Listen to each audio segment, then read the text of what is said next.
नमस्कार दोस्तों, स्वागत है आपका आज के मुख्य समाचार में, जिसमें सबसे पहली और बड़ी खबर में आपको बताएंगे कि चीन और पाकिस्तान की हर चाल होगी विफल। सेना प्रमुख ने अधिकारियों संग लिया सीमा पर हालातों का जायजा। दूसरी बड़ी खबर में आपको बताएंगे कि भारत में मौनी बाबा नहीं मोदी सरकार, दुश्मन के घर में घुसकर सिखाते हैं सबक, अमित शाह का बड़ा ऐलान। तीसरी बड़ी खबर में जिक्र होगा कि चीन पाकिस्तान सीमा पर अभी जंग का ट्रेलर, भविष्य में बड़ी लड़ाई के लिए रहना होगा तैयार, आर्मी चीफ नरवणे ने दिया बड़ा बयान।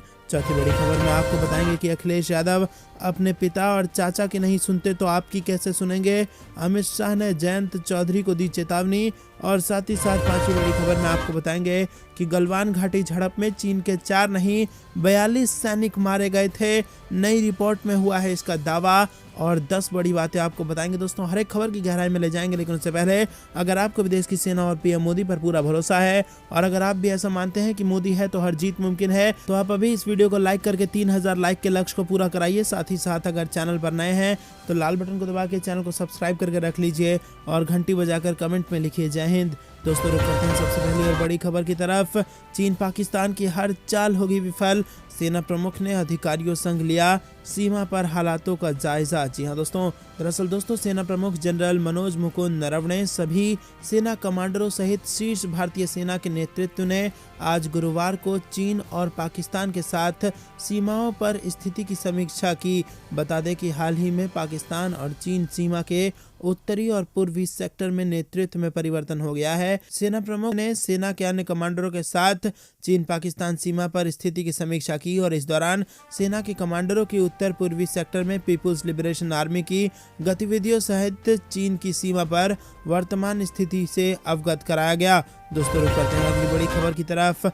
भारत में मौनी बाबा नहीं मोदी सरकार, दुश्मन के घर में घुसकर सिखाती है सबक। जी हां दोस्तों, अमित शाह का बड़ा बयान। आपको बता दें कि उत्तर प्रदेश के औद्योगिक नगरी गाजियाबाद के लोनी में जनसभा को संबोधित करते हुए केंद्रीय गृह मंत्री अमित शाह ने गुरुवार को समाजवादी पार्टी और कांग्रेस पर जुबानी जंग किया।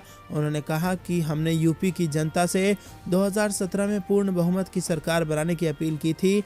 हमने कहा था पूर्ण बहुमत मिलने के बाद माफिया को खत्म कर देंगे। आपसे हमें पूर्ण बहुमत मिला तो हमने आजम खान, अतीक अहमद और मुख्तार अंसारी जैसे माफिया को जेल के अंदर पहुंचा दिया। अमित शाह ने कहा कि अखिलेश बाबू यहां आए तो उनके गुंडों ने तांडव किया है। मैं उनसे कहकर जाता हूं कि अपने आप में रहिएगा, घर में रहिएगा, क्योंकि ये भाजपा की सरकार है। अमित शाह ने लोनी की जनता को कहा कि आप डरिए नहीं, अब यहाँ दंगा नहीं होने वाला है। दंगाइयों पर हमने पैनी नज़र रखी हुई है और मैं दिल्ली में बैठा हुआ हूँ।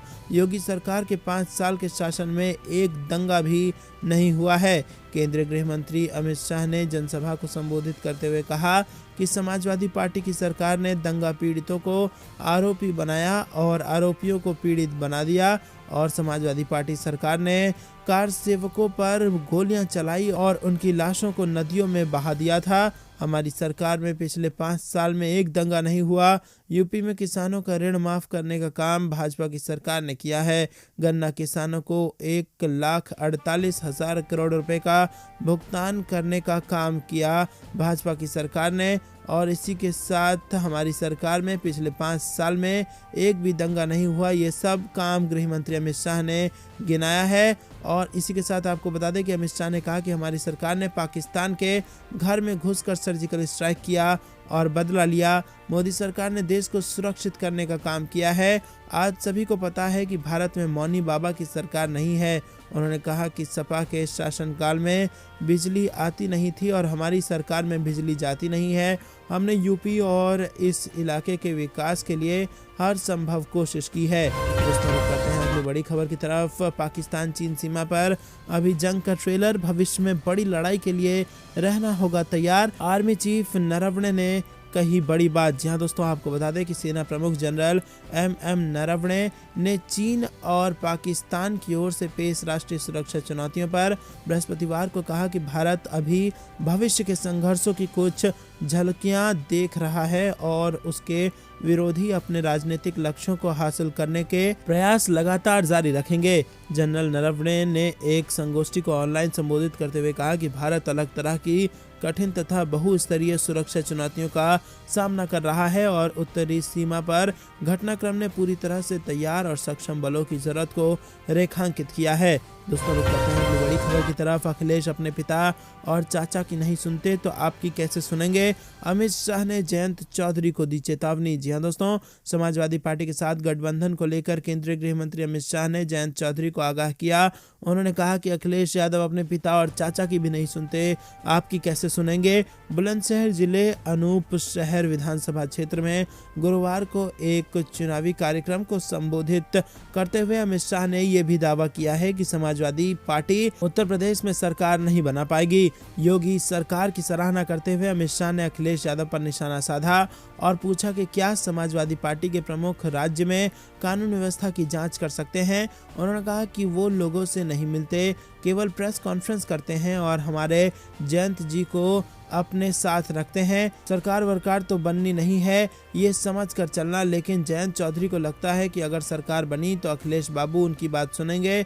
जयंत बाबू, ये एक झूठ है।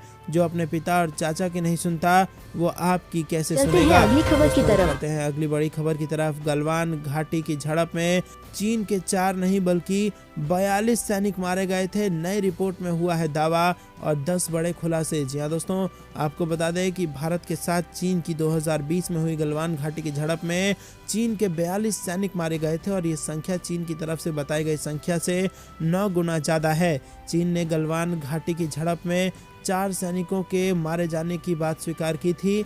एक ऑस्ट्रेलियाई न्यूज़पेपर द क्लैक्सॉन में प्रकाशित हुई रिपोर्ट में यह बात कही गई है। ये रिपोर्ट सोशल मीडिया के शोधकर्ताओं ने तैयार की है। भारत ने आधिकारिक तौर पर घोषणा की थी कि गलवान में उसके 20 सैनिक मारे गए थे। यह भारत और चीन के बीच 1962 में हुई झड़प के बाद भारतीय सेना को हुआ सबसे बड़ा नुकसान था। अखबार में 1 साल लंबी खोजबीन के बाद तैयार की गई रिपोर्ट गलवान डिकोडेड प्रकाशित की गई है और इसमें चीन को लेकर बड़ा खुलासा किया गया है। दोस्तों, रुक करते हैं अपनी बड़ी खबर की तरफ। अमेरिका में हुई इमरान सरकार की किरकिरी, भारत पर भड़का पाकिस्तान। जी हां दोस्तों, अमेरिका में पाकिस्तान के नए राजदूत मसूद खान की नियुक्ति में देरी को लेकर पाकिस्तान अब भारत पर अपनी भड़ास निकाल रहा है। पाकिस्तान का आरोप है कि भारत उसकी छवि को खराब कर रहा है।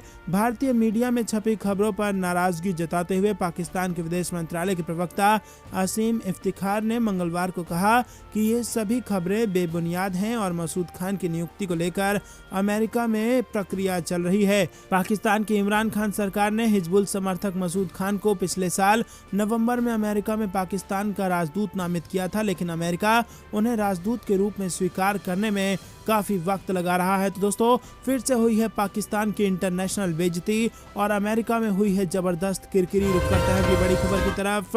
चीन चुरा रहा है सूचना तकनीक, नई खोज और कंपनियों के डाटा। FBI डायरेक्टर ने पकड़ी ड्रैगन की चोरी। जी हां दोस्तों, चीन की चोरी का पर्दाफाश हो चुका है और खुद को बेहद शक्तिशाली और संपन्न बताने वाले चीन को लेकर खुलासा हुआ है कि वो सूचना तकनीक, नई खोज और कंपनियों के डाटा को चुरा रहा है और इस बात का खुलासा किसी और नहीं बल्कि खुद FBI डायरेक्टर ने ड्रैगन की चोरी पकड़ने के बाद किया है। अमेरिकी जांच agency federal bureau of investigation के निदेशक क्रिस्टोफर ने कहा है कि चीन यूनाइटेड स्टेट के लिए आर्थिक सुरक्षा और आविष्कार के क्षेत्र में सबसे बड़ा खतरा बन चुका है। क्रिस्टोफर ने कहा कि चीन सैकड़ों US कंपनियों का डाटा चुरा रहा है। सोमवार को रोनाल्ड रीगन प्रेसिडेंशियल लाइब्रेरी में एक भाषण के दौरान क्रिस्टोफर रे ने कहा कि जब हमने मिलान किया तब हमने अपनी जांच में पाया कि चीन सरकार पर केंद्रित 2000 से ज्यादा ऐसी चीजें हैं जो हमारी सूचना तकनीक को चुराने का प्रयास कर रही हैं। दोस्तों, रुकते हैं अगली बड़ी खबर की तरफ।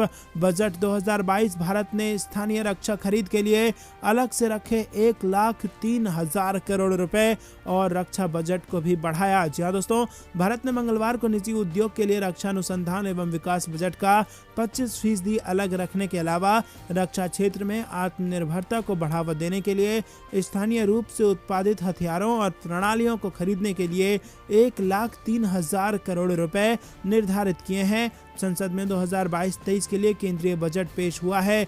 वित्त मंत्री निर्मला सीतारमण ने रक्षा क्षेत्रों में आत्मनिर्भरता को बढ़ावा देने के लिए सरकार की प्रतिबद्धता के बारे में बताया।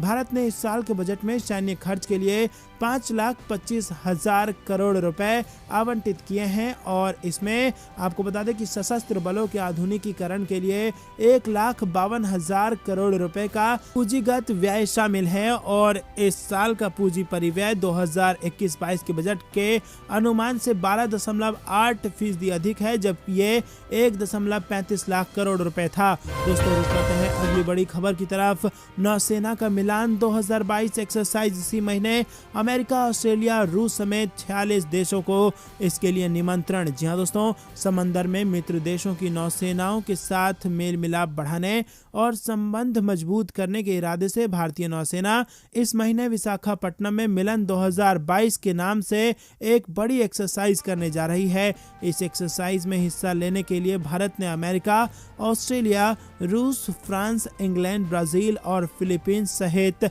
कुल 46 देशों की नौसेनाओं को आमंत्रित किया है।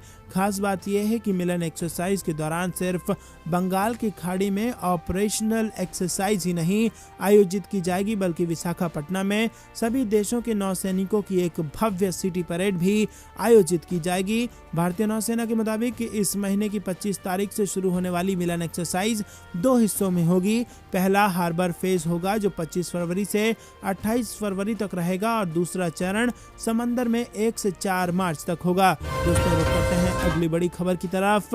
केशव प्रसाद मौर्य का बयान, कहा क्रांतिकारी बजट का सर्वाधिक लाभ यूपी की जनता को मिलेगा। जी हां दोस्तों, उत्तर प्रदेश के उप मुख्यमंत्री केशव प्रसाद मौर्य ने मंगलवार को कहा कि वित्त मंत्री निर्मला सीतारमण द्वारा पेश किया गया बजट क्रांतिकारी है जो गरीब, किसान, युवा और महिलाओं के लिए लाभकारी सिद्ध होगा। मौर्य ने ट्वीट किया कि केंद्रीय बजट गरीब, किसान, मजदूर, नौजवान, महिला सशक्तिकरण के लिए क्रांतिकारी बजट है और सर्वाधिक लाभ देश के साथ यूपी की जनता को प्राप्त होगा। मुख्यमंत्री योगी आदित्यनाथ ने इससे पहले ट्वीट कर सोमवार को पेश किए गए आर्थिक सर्वे में देश की विकास दर 8 से 8.5% रहने के लिए प्रधानमंत्री नरेंद्र मोदी के प्रति आभार व्यक्त किया है। उन्होंने मंगलवार को कहा कि संसद में प्रस्तुत हुए आर्थिक सर्वे के अनुसार देश में विकास की दर 8 से 8.5% रहने वाली है। प्रधानमंत्री नरेंद्र मोदी के कुशल नेतृत्व में कोरोना के बावजूद आर्थिक प्रगति देश और प्रदेश में निवेश और युवाओं के रोजगार की अथाह संभावनाओं को उड़ान देगी। रुक करते हैं अगली बड़ी खबर की तरफ। उत्तर प्रदेश में अखिलेश यादव की सरकार बनी तो गुंडा राज लौट आएगा, अमित शाह का बयान। जी हां दोस्तों, आपको बता दें केंद्रीय गृह मंत्री अमित शाह ने बृहस्पतिवार को समाजवादी पार्टी अध्यक्ष अखिलेश यादव पर हमला करते हुए कहा कि विधानसभा चुनाव में यदि उनकी पार्टी सत्ता में आई तो उत्तर प्रदेश में गुंडा राज फिर वापस आ जाएगा। घर घर प्रचार के दौरान यहां प्रभावी मतदाताओं को संबोधित करते हुए अमित शाह ने सपा और बहुजन समाज पार्टी पर वंशवाद और जातिवादी राजनीति को बढ़ावा देने का आरोप भी लगाया। राज्य विधानसभा चुनाव के लिए घर घर प्रचार अभियान की शुरुआत से पहले अमित शाह ने यहां बांके बिहारी मंदिर में दर्शन किए। सपा की पूर्ववर्ती सरकार पर हमला करते हुए उन्होंने कहा कि क्या तब गुंडा राज नहीं था, क्या बाहुबली लोगों को परेशान नहीं करते थे, बहन बेटियों का उत्पीड़न नहीं होता था। सपा नेता का उल्लेख करते हुए उन्होंने कहा कि आजम खान को गिरफ्तार किया गया और उन पर दर्ज मुकदमे में अपराध दंड संहिता की धाराएं कम पड़ गई। दोस्तों रुक करते हैं अगली बड़ी खबर की तरफ। पाकिस्तान और चीन से तंग आए बलूचिस्तान के विद्रोहियों ने अपनी एक नई सेना बलूच नेशनलिस्ट आर्मी का गठन कर लिया है, जिसके बाद पाकिस्तान और चीन की अब खैर नहीं। जी हाँ दोस्तों, इस सेना ने शहरों से लेकर कबायली इलाकों तक पाकिस्तान को खून के आंसू रुलाना शुरू कर दिया है। बलूचों ने जहां ईरान सीमा के पास स्थित कैच में 10 पाकिस्तानी सैनिकों को मार गिराया है, वहीं पंजाब प्रांत के लाहौर शहर में जोरदार विस्फोट करके दुनिया को अपनी बढ़ती ताकत का एहसास करा दिया है। लाहौर हमले के जरिए बलूच नेशनलिस्ट आर्मी ने यह बता दिया है कि वो केवल बलूचिस्तान तक ही इस जंग को सीमित नहीं रखना चाहते हैं, उनके निशाने पर पंजाब के शहरी इलाके भी आ गए हैं। दोस्तों रुक करते हैं अगली बड़ी खबर की तरफ। रूस ने अगर यूक्रेन पर किया हमला तो ड्रैगन को भी बड़ा नुकसान। कैसे बड़ी मुसीबत में फंसा है चीन, ये आपको बता दें दोस्तों कि यूक्रेन पर युद्ध का खतरा मंडराने के बाद चीन रूस के पीछे लगा हुआ है। दरअसल एक अस्थिर यूक्रेन चीन के क्लोन हथियारों के निर्माण के लिए नुकसानदायक साबित हो सकता है। इसके अलावा यूक्रेन चीन के बेल्ट एंड रोड इनिशिएटिव भागीदारी भी है। बीजिंग के कॉपीकैट हथियार उद्योग यूक्रेन के कुछ सबसे कीमती डिफेंस कंपनियों पर निर्भर करता है और इनमें से कई कंपनियों को चीन ने पिछले कुछ सालों में अपना बनाया है। यूक्रेन के स्वतंत्र देश बनने के बाद से ही इसके रक्षा उद्योग का इस्तेमाल और दुरुपयोग किया गया है। वहीं आपको बता दें कि यूरेशियन टाइम्स की रिपोर्ट के मुताबिक रूस ने जब 2014 में क्रीमिया पर कब्जा किया तो इस दौरान चीन की यूक्रेन में एंट्री हुई। दोस्तों रुक करते हैं अगली बड़ी खबर की तरफ। गुजरात में पाकिस्तान का दुस्साहस, नापाक इरादों की खुल गई पोल। बीएसएफ के जवानों ने कच्छ के क्रीक बॉर्डर पर पाकिस्तानी नागरिक समेत 3 नाव पकड़ी। जी हां दोस्तों, गुजरात में एक बार फिर से पाकिस्तानी नागरिकों ने दुस्साहस किया है। बता दें कि कच्छ के क्रीक बॉर्डर में 3 पाकिस्तानी नाव समेत एक पाकिस्तानी फिशरमैन पकड़ा गया है और जानकारी के मुताबिक बीएसएफ की टीम पेट्रोलिंग कर रही थी और इसी दौरान सुरक्षा बलों ने पाकिस्तानी नाव देखी। जवानों ने तत्काल प्रभाव से नाव को अपने कब्जे में ले लिया। बीएसएफ के जवानों की ओर से की गई इस कार्रवाई में जहां एक पाकिस्तानी नागरिक पकड़ा गया है, वहीं बाकी मछुआरे नाव छोड़कर भाग गए हैं। बीएसएफ ने इस मामले में जांच पड़ताल शुरू कर दी है। बता दें कि ये पहला मामला नहीं है जब पाकिस्तानी नाव और मछुआरे पकड़े गए हों। हाल में पाकिस्तान के कराची से लाई जा रही 400 करोड़ रुपए की ड्रग को हाल ही में एटीएस की टीम ने गुजरात में पकड़ा था।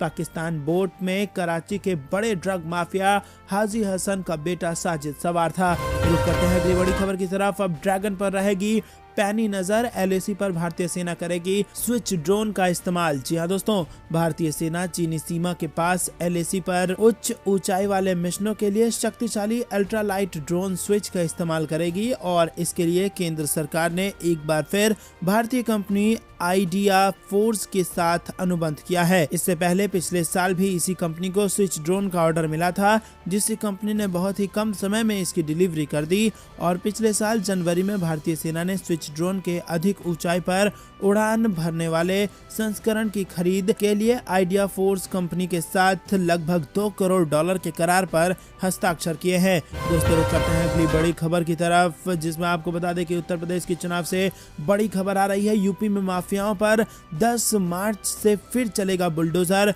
योगी आदित्यनाथ ने कर दी बड़ी घोषणा। जी हां दोस्तों, मुख्यमंत्री योगी आदित्यनाथ सोमवार को बीजेपी के प्रचार के लिए आगरा पहुंचे। किरावली में बीजेपी प्रत्याशी चौधरी बाबूलाल के समर्थन में जनसभा को संबोधित करते हुए मुख्यमंत्री ने समाजवादी पार्टी की लाल टोपी पर फिर से निशाना साधा। उन्होंने कांग्रेस और बीएसपी पर भी करारे प्रहार किए। किरावली के रामवीर क्रीड़ा स्थल पर आयोजित मतदाता संवाद कार्यक्रम को संबोधित करते हुए मुख्यमंत्री योगी ने कहा कि समाजवादी पार्टी, कांग्रेस, बीएसपी में आपराधिक छवि के प्रत्याशियों को टिकट देने की होड़ लगी हुई है। मुजफ्फरनगर के दंगों में समाजवादी पार्टी की टोपी रंगी हुई है। योगी आदित्यनाथ ने कहा कि निर्दोष नौजवानों के खून से एसपी के हाथ रंगे हुए हैं। उन्होंने कहा कि 10 मार्च के बाद माफिया पर फिर बुलडोजर चलेगा। मुख्यमंत्री ने कहा कि जब जब समाजवादी पार्टी और बहुजन समाज पार्टी की सरकार बनी, इन्होंने प्रदेश को बर्बाद करने के षड्यंत्र रचे और इस बार सूबे में डबल इंजन की सरकार है, जिसमें हर गरीब, किसान, नौजवान और महिलाओं को सम्मान मिल रहा है। उन्होंने कहा कि आगरा का विकास हो रहा है। आगरा को मेट्रो, हवाई सेवा और गंगा जल भी मिला है। 5 लाख युवाओं को रोजगार दिया गया है। पिछली सरकार में नौकरी के नाम पर लूट होती थी, ट्रांसफर के नाम पर वसूली होती थी। मुख्यमंत्री योगी ने कहा कि बीजेपी की सरकार बनेगी और 10 मार्च के बाद माफिया पर फिर बुलडोजर चलेगा। उन्होंने साफ कर दिया कि प्रदेश की जनता कानून का राज बरकरार रखेगी, साथ ही साथ गुंडों और माफिया वर्ग को अधिक खुश होने की जरूरत नहीं है। योगी आदित्यनाथ ने कहा कि बीजेपी ने आगरा की फतेहपुर सीकरी विधानसभा सीट से चौधरी बाबूलाल को टिकट दिया है। चौधरी बाबूलाल जब काम करेंगे तो पेयजल, बालिका शिक्षा की समस्या का समाधान हो जाएगा। दोस्तों रुक करते हैं अगली बड़ी खबर की तरफ। YouTube पर PM Modi number 1, subscribers 1 crore के पार और दुनिया के बड़े नेताओं को इन्होंने छोड़ दिया पीछे। जी हां दोस्तों, प्रधानमंत्री नरेंद्र मोदी की लोकप्रियता डिजिटल दुनिया में काफी आगे है। ट्विटर से लेकर इंस्टाग्राम और फेसबुक से लेकर लिंक्डइन तक पीएम मोदी के अकाउंट है। पीएम मोदी यूट्यूब पर भी काफ़ी लोकप्रिय हैं और इसका अंदाज़ा आप उनके सब्सक्राइबर्स से लगा सकते हैं। यूट्यूब पर पीएम मोदी के सब्सक्राइबर्स की संख्या देश के किसी भी अन्य प्रमुख नेता के मुकाबले अधिक है। यूट्यूब पर नरेंद्र मोदी चैनल के सब्सक्राइबर्स 10 मिलियन यानी 1 करोड़ से अधिक हो गए हैं। नरेंद्र मोदी चैनल पर अभी तक 15,477 वीडियो अपलोड किए जा चुके हैं। दोस्तों, आपको बता दें कि सबसे ऊपर पहुंच गए हैं प्रधानमंत्री नरेंद्र मोदी यूट्यूब में सब्सक्रिप्शन के मामले में। तो दोस्तों, ये थी दिन भर कुछ बेहद जरूरी और बड़ी खबरें। अंत तक बने रहने के लिए बहुत बहुत धन्यवाद। देख रहे थे आपका अपना चैनल द इंडियन टीवी। जाने से पहले वीडियो को लाइक और लाल बटन को दबा के चैनल को फ्री में सब्सक्राइब करके घंटी बजाकर कमेंट में जय हिंद जरूर लिखिएगा। जय हिंद, जय भारत।